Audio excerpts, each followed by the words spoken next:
Новая волна арестов в Турции. После субботних терактов в Стамбуле в 11 провинциях страны произошли спецоперации против запрещенной в стране рабочей партии Курдистана.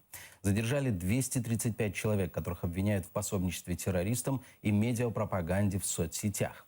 Президент Турции призвал полицейских действовать без колебаний. 10 декабря в результате двух взрывов возле стадиона Бешикташ погибло 44 человека, среди которых 36 полицейских. Более 150 получили ранения.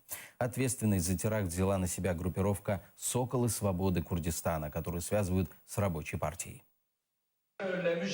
Не вагайтеся застосовувати свої повноваження, надані вам державою у боротьбі з тероризмом. Використовуйте свої права. Якщо ви помилували тирана, то зрадили пригноблених. Ніколи не проявляйте милосердя до тирана.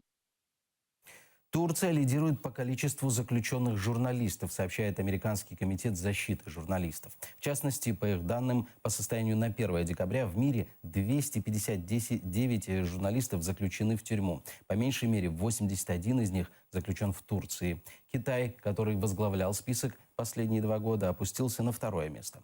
Далее идут Египет, Эритрея и Эфиопия.